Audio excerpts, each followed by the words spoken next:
Welcome back to Ozarks Live. All right, you've seen him conducting the Springfield Symphony Orchestra, but just wait until you see what Kyle Wiley Pickett does when he's not on stage at Juanita K. Hammond's Hall with a baton in his hand. He's outside with a telescope. Kyle. Good to see you. Good to see you, bro. Great to have you back in the studio. Yeah, good to see you in person. I've seen you a lot on a screen, but you know. You know, though, if The Distance did anything, it allowed me to see some of the work you do. Yeah. So he photographs stars, planets, constellations. How did you get started doing this? You know, I always wanted a telescope when I was a kid, and I didn't have one. And my older son wanted one for his birthday a couple years ago, and I got him one. And then we started looking at the sky, and then I started buying telescopes, scopes in plural. And my wife says it's better than, a sports car for a midlife crisis. So, so I've got multiple telescopes, and we love to look at space. But you look at a galaxy through a telescope, especially when you're in light pollution, and you can see it, but it basically looks like a smudge, a little white smudge. Yeah. It doesn't look like what you see when you look it up on Google. No. But if you take pictures, then you're taking very, very long exposures, like, hours and hours worth of pictures. And those very, very faint little photons that are coming from hundreds of millions of light years away collect on your sensor, and then you can see these spectacular images. Okay, let's show one that you took of the moon. This is sort of a half moon. Yeah, okay. Now unbelievable. This was just 2 nights ago. Just 2 nights ago. Wow, okay. And so this is one, and now, of course, the moon, we can all see. You can, in fact, take a really good picture of the moon just with your iPhone, because... Sort of. Sort of. Yeah. I mean, not this kind of detail. No, and if you blew that up, you can see the detail of craters and the seas, not seas, but, that we call the Sea of Tranquility. Right. And the various, And... So yeah, that one was taken actually with a pretty big telescope with an astro camera on it, and it's a black and white picture. There's no color in that. That is just black and white.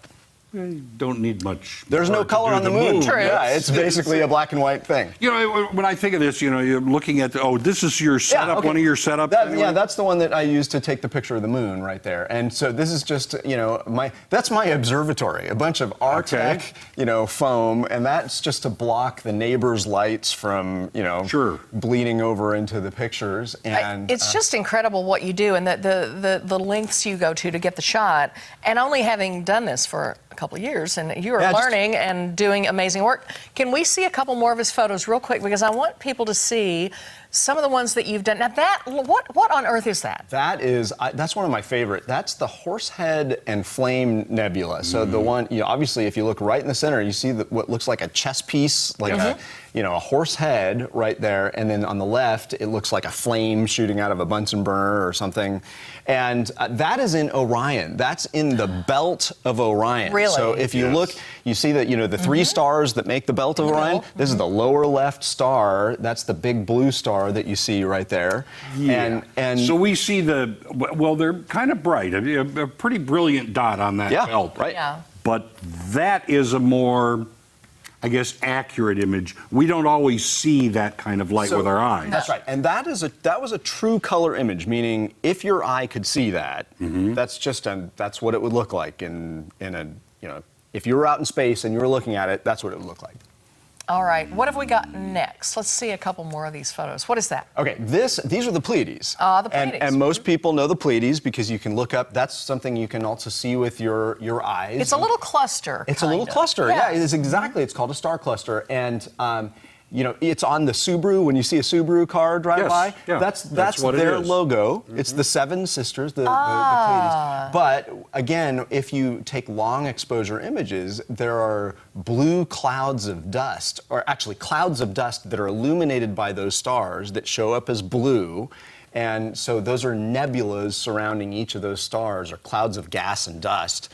And so just with a long exposure, you can bring those out. Let me take a slight turn here. When you get these images, when you look at them, when you're looking at your computer, looking at these beautiful things out in the universe, all right, you're a conductor, right? All right? Yeah. Is 2001 theme playing in your head when you look at them? I mean, come on, or the Blue Danube. So I've actually had a bunch of people suggest. They said you should do a space concert and then show some of these images. So that might be coming one of these days. This is a good idea. It is a good idea. The planets, or like you said, the Blue Danube from 2001: Space Odyssey. Actually, there are a couple people who suggested some new pieces that are about space that these might go. Maybe you need to compose some of your own that go with what you're seeing. And there. Honestly, when I'm looking at my computer, I'm thinking, am I in focus? Is it tracking right? And are all the technical sides of this coming together so that I can come up with a picture that I like? Does the idea also of the fact that you are looking way in the past kind of have an effect on you? Because this is not actual time image of what's happening at that point. It absolutely does. In fact, it's one of the fascinating things for me. And there's a picture, I didn't send it to you to look at because it's not all that interesting of a picture. But I took a picture just to see the farthest object that I could capture. Mm-hmm. And there are some quasars that are from the early part of the Big Bang of the universe as it's been accelerating away, that are 8 billion years away, 10 billion years away, that I've been able to capture just in my backyard. And you think about that, you think, I'm looking at something, this speck of light was 10 billion years ago. Mm-hmm. It left the quasar and then reached us, last week. Yeah. And it's true, some of these things we look at, there's a famous one called the Pillars of Creation. I can't remember if I sent you that, but I was just looking at that today, and I just photographed it a couple days ago. And scientists think those have probably exploded. They've probably gone into supernova already, which means they're not there anymore. Mm-hmm. But we'll see them for the next 10,000 years. Sure. 100,000 years, right? Because they're so far away, the light's, it's going to be a long time. It's one of those tricks of distance and speed, and, a light year is not a measure of time, it's a measure of distance. Yeah. Everything we look at in the sky is not where we're looking at it. That's right. Yeah. And speaking of time, we have got to wrap this up, but you can stay because we're going to look through a whole bunch more photos. Let's take a quick break and we'll be right back.